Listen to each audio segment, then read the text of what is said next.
جلوس میں کرتے کیا ہیں؟ ہم نعرے لگاتے ہیں، خوشیاں مناتے ہیں، اور نوجوان ہمارے نعرے کیا لگاتے ہیں؟ غلامی رسول میں موت بھی قبول ہے. لگاتے ہیں نعرے؟ لگاتے ہیں کہ نہیں لگاتے؟ بولو بھیا، لگاتے ہیں. غلامی رسول میں موت بھی قبول ہے، موت قبول ہے، لیکن 5 وقت کی نماز قبول نہیں. شرم آتی ہے مجھے، شرم آتی ہے. کیوں مذاق اڑاتے ہو اپنے ایمان کا؟ کیوں کرتے ہو ایسا؟ ہر چیز کو امت نے انٹرٹینمنٹ بنایا ہوا ہے. انٹرٹینمنٹ، مزہ، تفریح. ہو سکتا ہے کہ آپ کو لگے حضرت آپ غلط کہہ رہے ہیں، ایسا نہیں. آپ عشق میں نکلتے ہیں. جھانک کے دیکھو اپنے دل کے اندر، جھانکو. میں تو حضور کی پیدائش کر ہے، جھانکو دل میں، غور کرو. انٹرٹینمنٹ کرتے ہو یا عشق میں نکلتے ہو؟ عشق کی دلیل کیا ہے؟ عاشق کون ہوتا ہے؟ کون ہوتا ہے عاشق؟ عاشق وہ ہوتا ہے جو اپنے حکمران کا، اپنے قائد کا دل و جان سے حکم مانتا ہے، وہی عاشق ہوتا ہے. زبان سے کہنے والا عاشق نہیں ہوتا.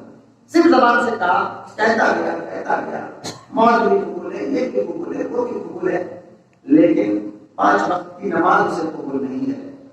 اخلاق کو اچھا کرنا اسے قبول نہیں ہے. حضور کی سنتیں قبول نہیں.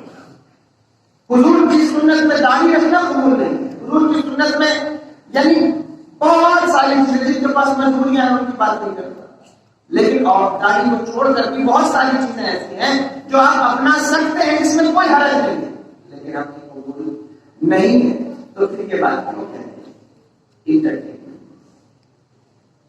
محاسبہ کیجیے اپنی زندگی کا اور سوچئے کہ ہم کس جگہ پر کھڑے ہیں اور ہمیں کیا کرنا چاہیے. ہماری روش کیا ہونی چاہیے، ہمارا طریقہ کیا ہونا چاہیے.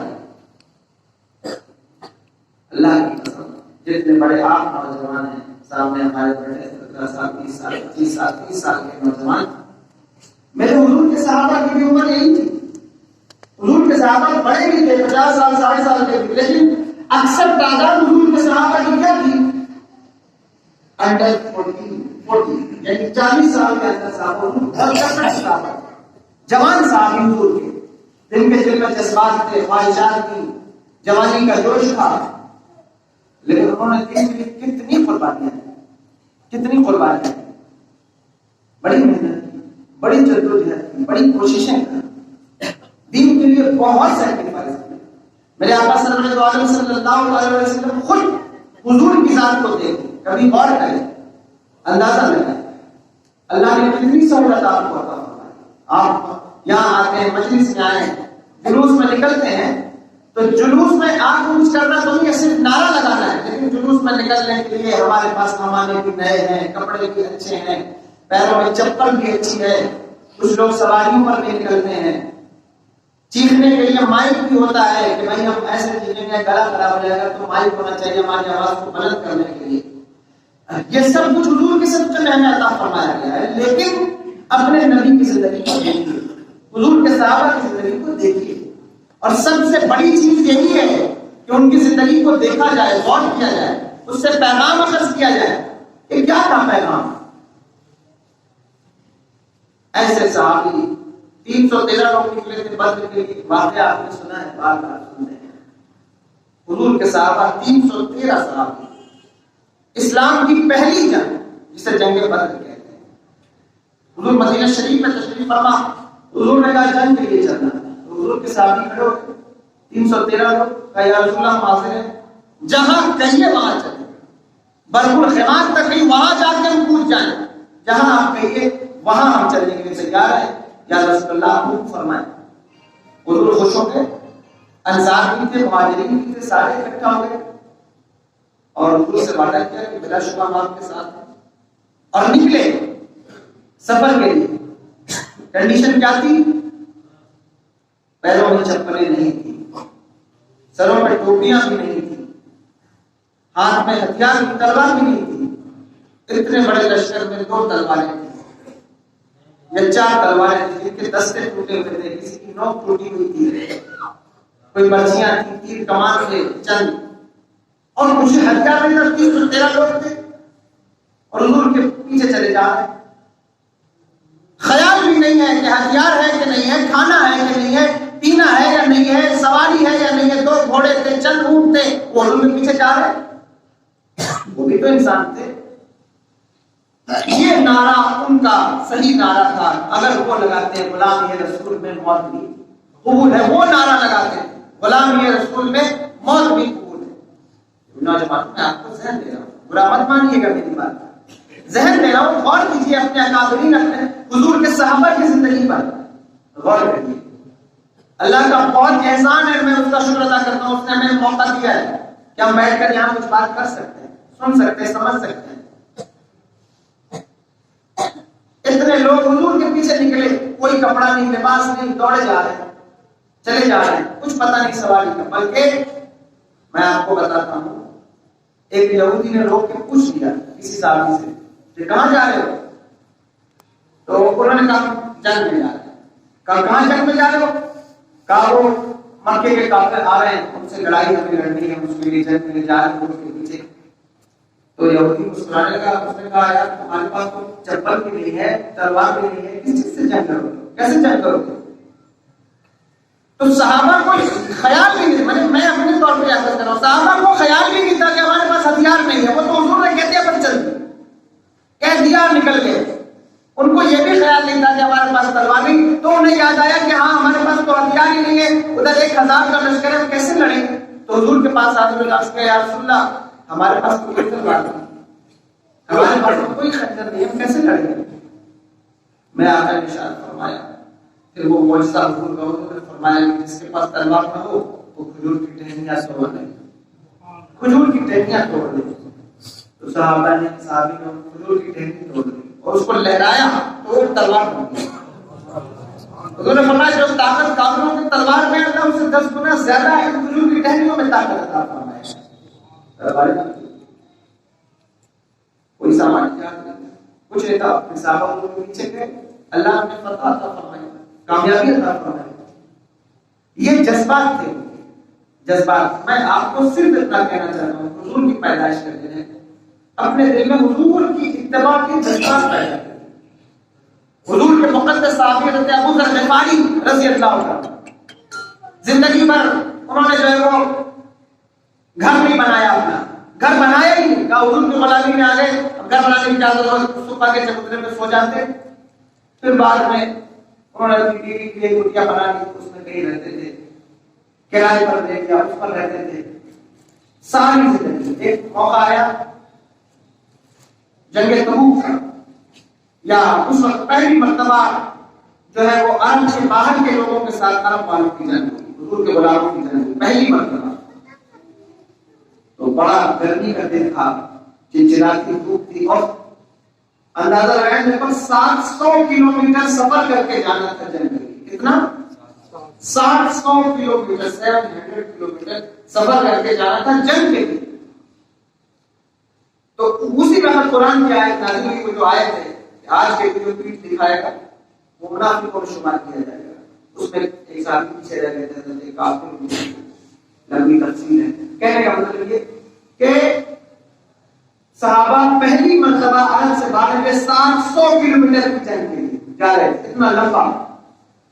صحابہ کے پاس سواریاں بھی تھی، کچھ کے پاس سواریاں تھی، وہ ایک ایک کر کے قافلہ بنا کے نکلے حضور کے پیچھے پیچھے۔ اس میں بڑے بڑے لوگ جو حضور کی غلامی کا دعویٰ کرتے تھے وہ چھوٹ گئے، ان کا نفاق سامنے آ گیا، پیچھے رہ گئے، نہیں آئے، کسی نے کوئی بہانہ کر دیا، کسی نے کوئی بہانہ کر دیا، لیکن جو حضور کے غلام تھے وہ حضور کے پیچھے پیچھے گئے، حضور کے پیچھے تشریف لے گئے۔ حضرت ابو ذر غفاری تھے، ساری زندگی حضور کے قدموں میں گزاری، ساری زندگی کہیں نہیں ہٹے مدینے سے، وہی حضور کے قدموں میں پڑے رہتے تھے۔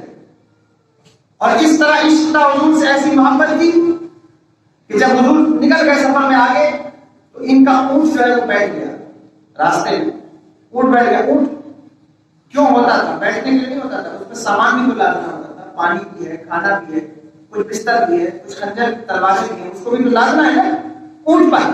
تو اونٹ اس لیے ہوتا تھا، تو اونٹ ان کا بیٹھ گیا۔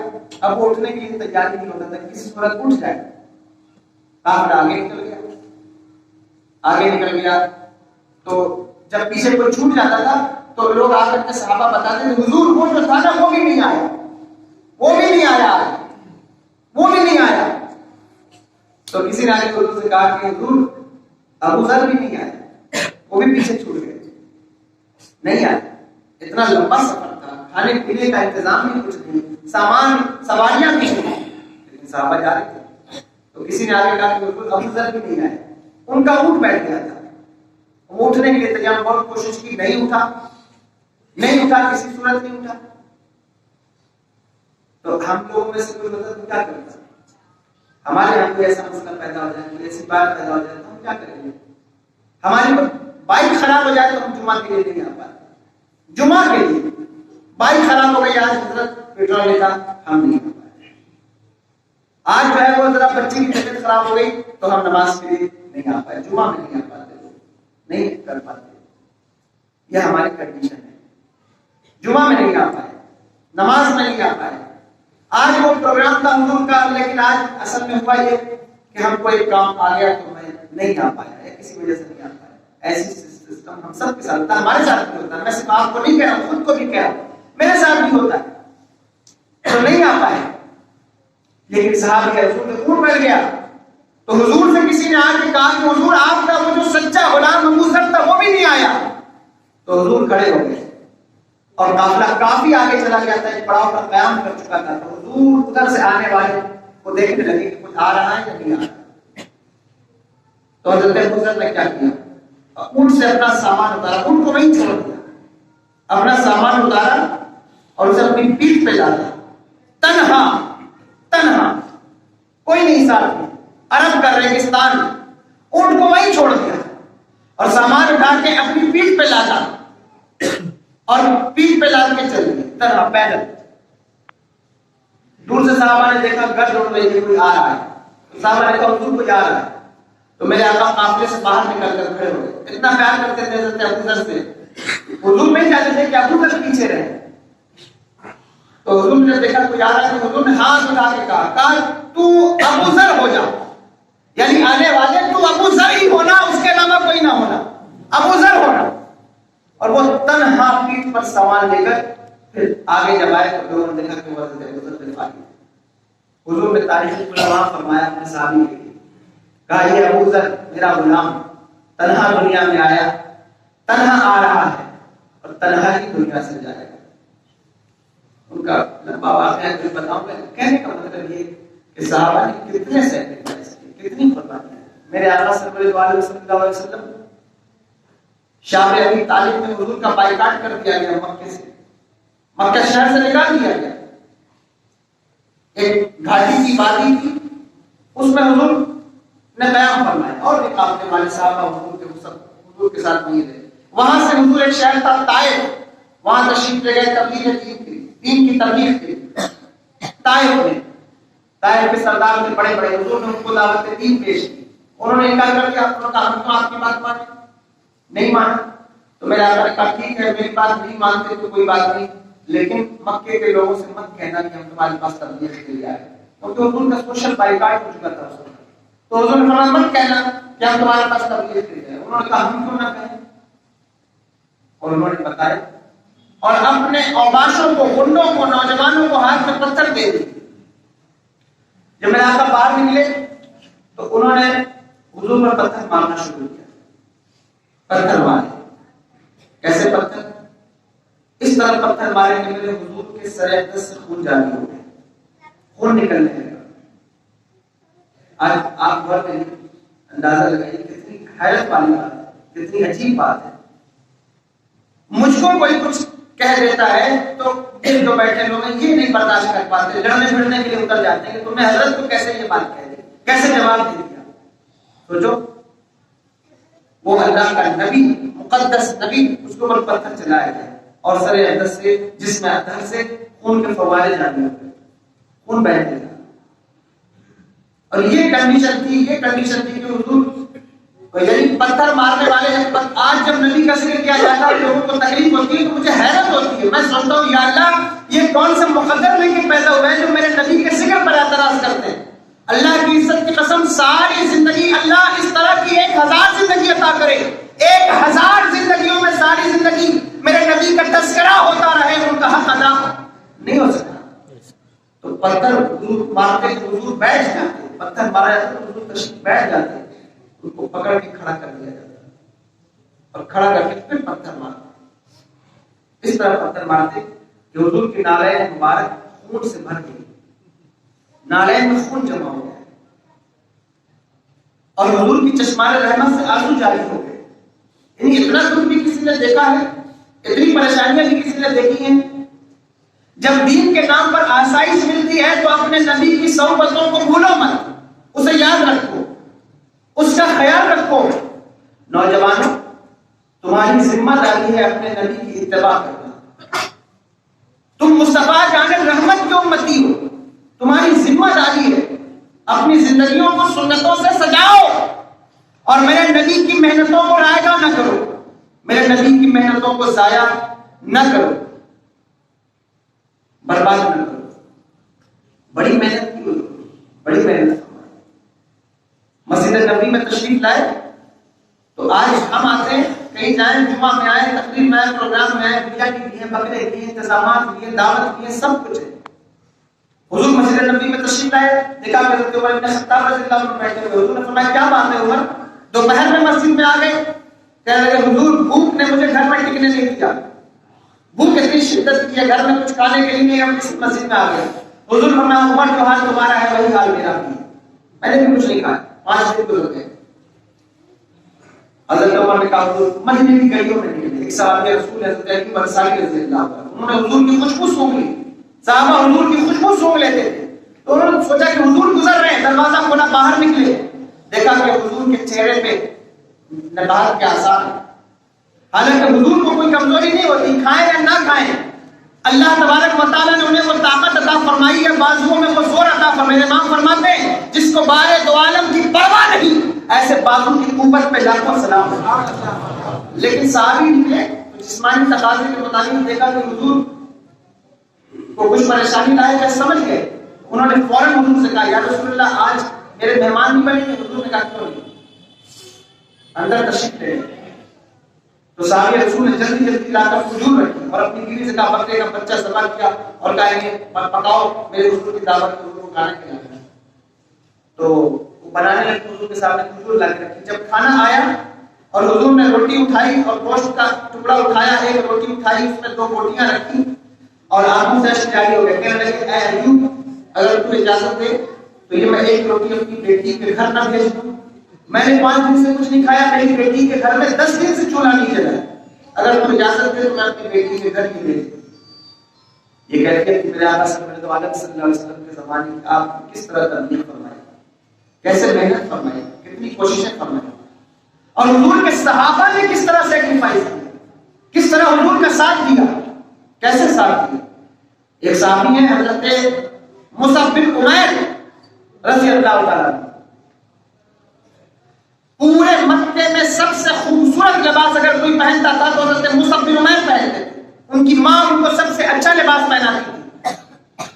ایک دن انہوں نے حضور کو دیکھ لیا، حضور کے عاشق ہو گئے، ماں کو پتا چلا کہ بیٹا ایمان لے آیا تو سارے کپڑے چھین لیے، ساری سہولتیں چھین لی، آپ ان کا غلام ہو گیا، انہیں کے پاس حضرت عمیر آ گئے اور حضور کے پاس بیٹھنے لگے۔ پھر وہ افریقہ چلے گئے، جب ہجرت کیا تو حبشہ چلے گئے، پھر وہاں سے لوٹ کر آئے، جنگ احد میں آپ شہید ہوئے۔ جنگ احد کے موقع پر جب حضور کے میرے آقا صلی اللہ علیہ وسلم کے چچا سید الشہداء حضرت امیر حمزہ جو حضور کے چچا تھے، حضور کے چچا کو شہید کیا گیا میدان احد میں، آپ نے سنا ہوگا آج آپ کے باپ کو، آپ کے چچا کو کوئی ایک جھاپڑ مارے تو آپ کو کتنی تکلیف ہوتی ہے، کتنی پریشانی ہوتی ہے، کیسا محسوس ہوتا ہے۔ ابھی کورونا کال میں جن کے گھر والے، جن کے بچے یا باپ کوئی بھی گھر والوں سے دور ہو جاتے تھے، ان کو کوارنٹین کر دیا جاتا تھا، کیسی سچویشن ہوتی تھی، کوئی تکلیف نہیں ہے، لیکن دل دکھتا ہے کہ ہم سے دور کر دیا گیا۔ حضور کے چچا جنگ کے میدان میں میرے آقا کے چچا کا کلیجہ نکال کر چبایا گیا، منہ میں ڈال کر چبایا گیا، حضور دیکھ رہے، ہاتھ کاٹا گیا، ناک کاٹی گئی، کان کاٹا گیا حضور کے سامنے، حضور دیکھ رہے، برداشت کر رہے۔ یہ بات میں اس لیے بتا رہا ہوں کہ جو دین کی سہولت ہم نے دیکھی ہے، دراصل دین کا درد دیکھیے، اور غور کیجیے کہ دین کتنی مشکل سے ہم تک پہنچا ہے، کتنی قربانی پیش کی گئی، اتنی آسانی سے نہیں ہوتا، اتنی آسانی سے نہیں ہوتا. مشکلیں پریشانیاں برداشت کرنی ہوتی ہیں، اور برداشت کرنا، صبر کرنا اصل میں یہی مرد کی علامت ہے. جو مرد کامل ہوتا ہے وہی برداشت کرتا ہے. نوجوانوں کو بہت غصہ آتا ہے، ہمارے نوجوانوں ذری ذری سی بات پر غصہ آتا ہے. کل میٹنگ ہو رہی تھی تو جلوس کے حوالے سے بات ہوئی تو کسی کو غصہ، دین کے لیے تو تمہارا غصہ نہیں. اگر دین کے لیے تمہارا اتنا غصہ تھا اور دین کا درد تمہارے دلوں میں اتنا ہوتا تو نمازیں تو تمہاری قضا نہ ہوتی. دین کا درد کس کو تھا؟ کبھی پلٹ کر دیکھو تمہیں پتا چلے گا. دین کا درد رکھنے والے اللہ کی عزت کی قسم حضور کے غلام رہے ہیں، حضور کی اہل بیت رہی ہے، حضور کے گھر والے رہے ہیں. اٹھا کے دیکھو میدان کربلا، لاشیں پڑی تھیں اور سر تڑپ رہے تھے، الگ بکھرے ہوئے تھے، اور جو ہے وہ خیمے جلائے جا رہے تھے. کہیں علی اصغر کی کا بچپنا لٹ گیا، کہیں قاسم کی جوانی لٹی ہے، کہیں حضرت علی اکبر کا سر پڑا ہے، کسی کے بازو کٹے ہیں، گھوڑے دوڑائے جا رہے ہیں. لیکن پلٹ کر دیکھو میدان کربلا میں حضور کی سنتوں پر عمل کس طرح ہو رہا ہے. کوئی اپنے بالوں سے پردہ کر رہا ہے، کوئی سر عرب کی بارگاہ میں رکھ کے سجدہ شکر ادا کر رہا ہے اور بتا رہا ہے کہ جان مانگو تو جان دیں گے، جو مال مانگو تو مال دیں گے، مگر یہ ہم سے کبھی نہ ہوگا کہ نبی کا جاہ و جلال دیں گے.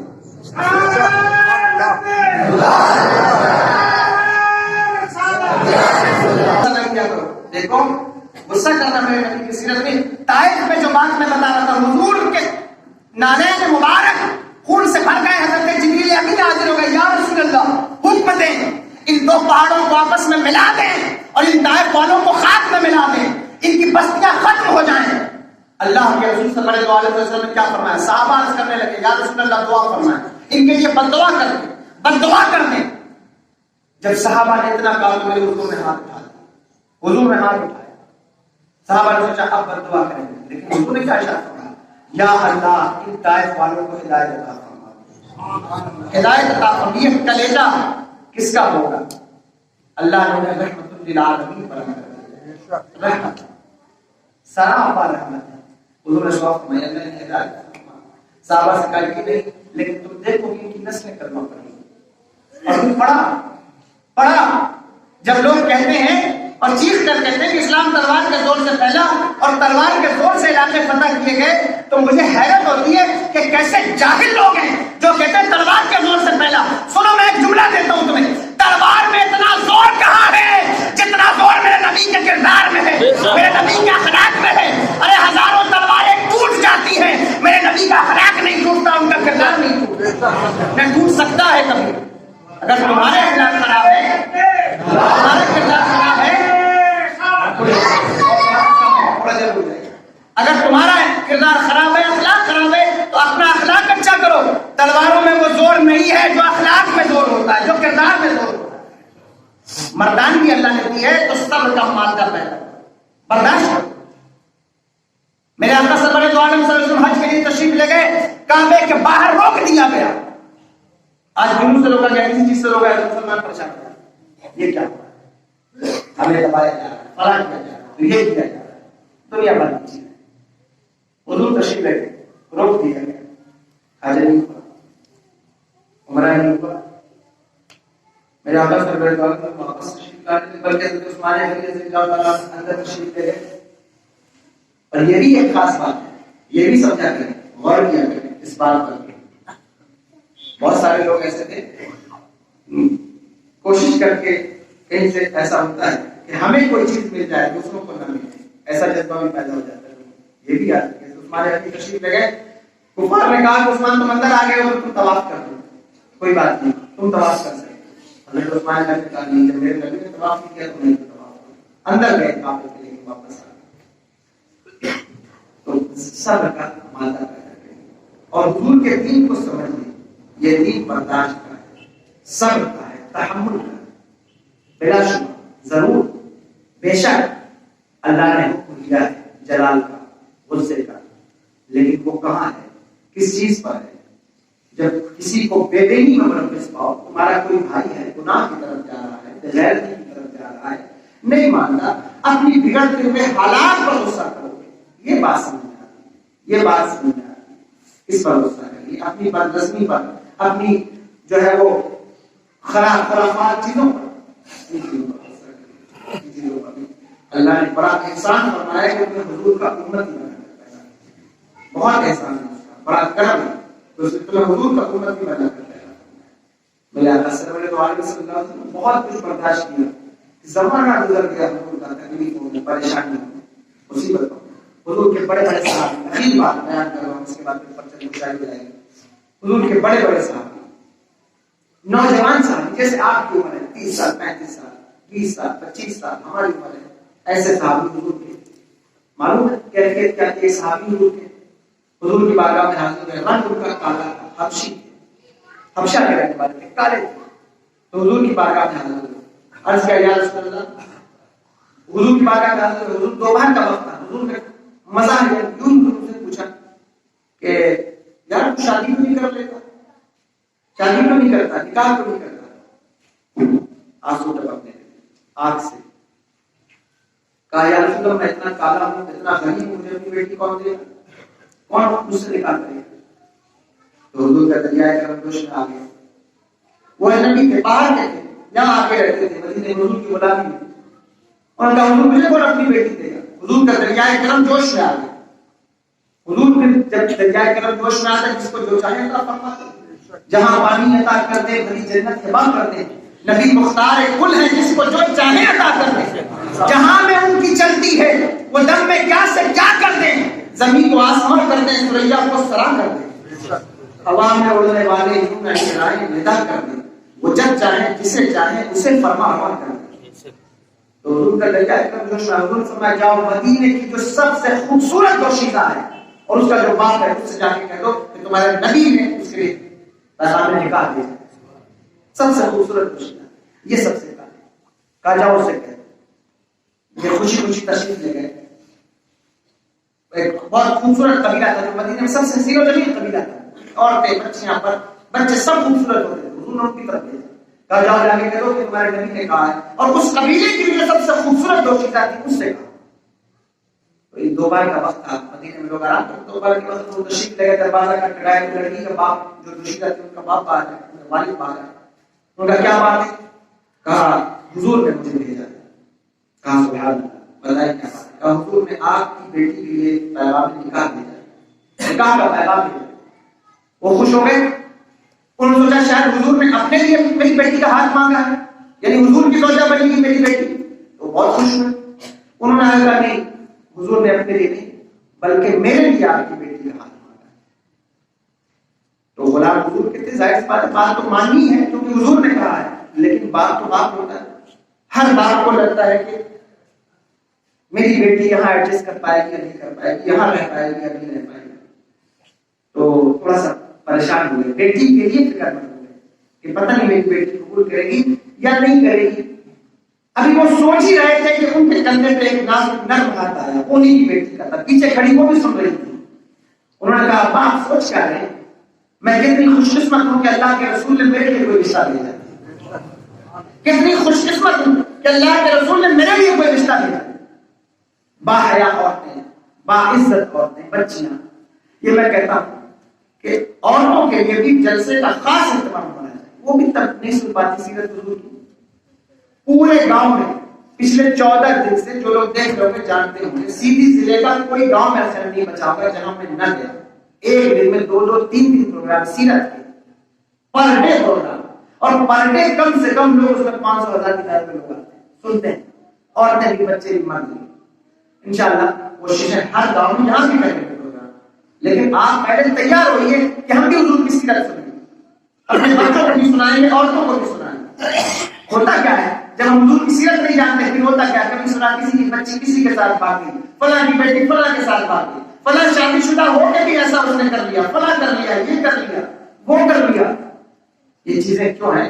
حضور کی سیرت نہ سننے کی بنیاد، حضور کے اخبار کو نہ پڑھنے کی بنیاد۔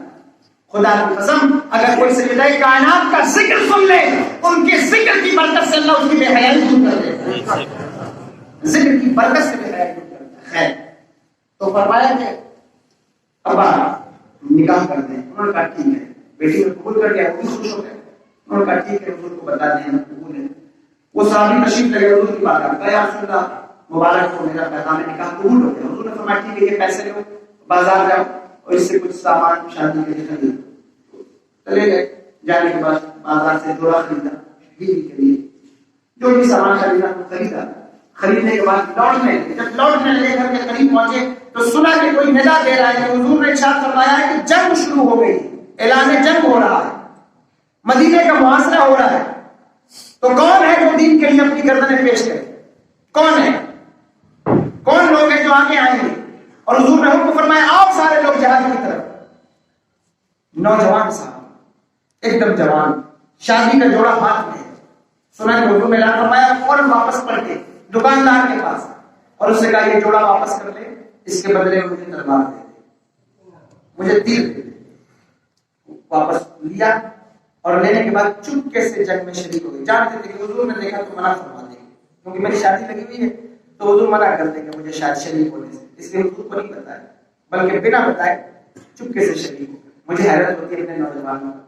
نوجوان آج ایسا ہوتا ہے ہم کو دیکھ کر بعض اوقات منہ چراتے ہیں کہ ارے کہیں حضرت دیکھ لے تو کہیں ایسا نہ ہو کہ توبہ نہ کروا دیں، کہیں نماز کے لیے بلا نہ دیں، کہیں مجلس میں بیٹھا نہ دیں، کہیں کوئی اچھی بات بتا نہ دیں.